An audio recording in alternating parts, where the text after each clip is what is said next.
There comes a point in adult life when money stops being about numbers and starts being about weight, not the weight of bills or balances, not the arithmetic of income and expenses, but the weight you feel in your body when you think about the future. A tension in the chest that appears without warning, a tightening in the stomach when you open your banking app, a subtle unease that lingers even on days when nothing is actually wrong. For many adults, this experience is confusing. You worked, you tried to be responsible, you learned from mistakes, you didn't ignore reality. You did what you were supposed to do, and yet the sense of security never fully arrived. Even when things improved, even when the numbers became more stable, your nervous system didn't completely relax. If this feels familiar, it's not because you failed. It's because money was never just money. Long before adulthood, money became something else, a measure of control, a symbol of maturity, a quiet indicator of worth. And no one ever explained that part. No one explained that financial anxiety is rarely about math. It's about meaning. And meaning lives much deeper than spreadsheets. Most financial stress in adulthood is not caused by lack of intelligence or lack of effort. It comes from something quieter and deeper. Money became tied to identity before we were aware enough to question it. At a certain age, financial anxiety stops being loud. It doesn't panic.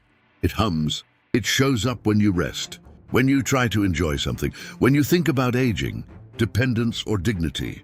You may be sitting peacefully on a Sunday afternoon, and suddenly, your mind drifts toward the future, retirement, health, uncertainty, and your body responds with tension. The exhaustion doesn't come from the numbers themselves. It comes from what money seems to say about who you are. Am I responsible enough? Am I safe enough? Am I falling behind? Am I doing life correctly? This is why financial advice often feels hollow. It speaks to behavior, but not to the nervous system underneath. It gives strategies, but not safety. To understand that nervous system, we have to go back to where this wiring began. If you grew up in the 1990s, stability wasn't advertised. It was assumed. A steady job, predictable income, gradual progress, linear adulthood. No one called it a belief system. It was simply how life worked. And quietly, an equation formed. If my money is under control, then I am under control. Budgets became proof of responsibility. Plans became evidence of maturity. Consistency became moral virtue. Over time, this created powerful emotional habits.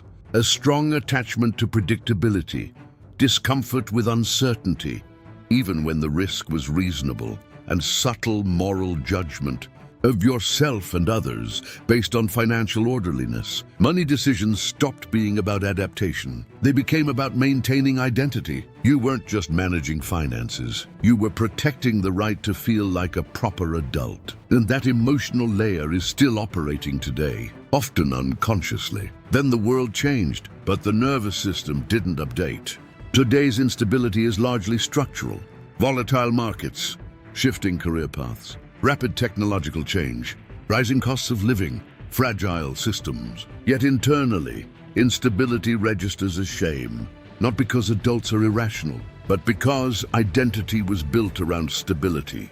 So when instability appears, the body doesn't ask, "What changed out there?" It asks, "What did I do wrong?" This produces familiar behavioral patterns: overworking to restore a sense of worth, hoarding cash to feel safe, avoiding long-term decisions out of fear of getting it wrong, comparing yourself to outdated life timelines. This is why financial advice often fails. It treats the problem as mathematical when it is existential. A threatened identity cannot think strategically. It can only defend itself. Some adults respond to this threat with control, not dramatic panic, quiet rigidity, excessive saving without joy, reluctance to invest despite long-term logic, rules that reduce anxiety but slowly shrink life. Psychologically, money stops being a tool. It becomes armor. Control replaces trust. Certainty replaces resilience. Money is no longer there to support living. It is there to prevent collapse. And here's the paradox. The more you try to feel safe through control, the more fragile your system becomes. Because life does not reward rigidity. It tests recovery, A rigid system breaks when pressure increases. A flexible system adapts. True stability isn't about preventing shocks. It's about surviving them. But not everyone over-controls. Some withdraw. Avoidance often sounds gentle. I'll deal with it later. I just don't have the energy right now. I need to focus on other things first. Small decisions are postponed. Small problems grow quietly. This is not irresponsibility. It is protection. For many adults, looking directly at money activates old shame. Shame tied to expectations formed decades ago about where you should be by now. Avoidance is not apathy. It is the nervous system choosing relief over exposure. When something threatens identity, distance feels safer than confrontation. At this point, something important becomes clear. Money has been acting as an emotional regulator. It soothes anxiety. It protects identity. It signals worth. It creates the illusion of control. This is why behavior feels so hard to change. You are not adjusting finances. You are touching the system that keeps you emotionally stable. This is also why self-sabotage appears right when improvement begins. Because growth threatens old safety mechanisms. If you're nervous, system equates familiarity with safety. Change, even positive change, can feel dangerous. Most adults were taught to aim for permanence, a permanent career, permanent income growth, permanent financial security. But permanence no longer exists. And the ones who suffer most are often the ones who tried hardest to do things right, because they built identity around an outcome that the modern world cannot guarantee. So maturity requires a reframing. Stability is not permanence. Stability is recovery capacity, not the absence of, but the ability to respond when disruption. The question from how do I prevent loss at all to how well can I respond when change? This shift transforms from rigid plans to flexible, from self-worth tied to outcomes to self-trust tied to, from fear of mistakes to confidence in internally, something softens. Money decisions become calmer. Not because risk disappears, but because identity is no longer hostage to control. You are no longer asking money to prove that you are safe. You are learning that safety can exist inside response, inside certainty. They accumulated quietly over decades. None of these patterns appeared overnight. Cultural scripts, family beliefs, moments of loss, moments of effort, experiences of comparison, experiences of pride. Understanding this is not about blame, it is about relief. You weren't broken, you were conditioned.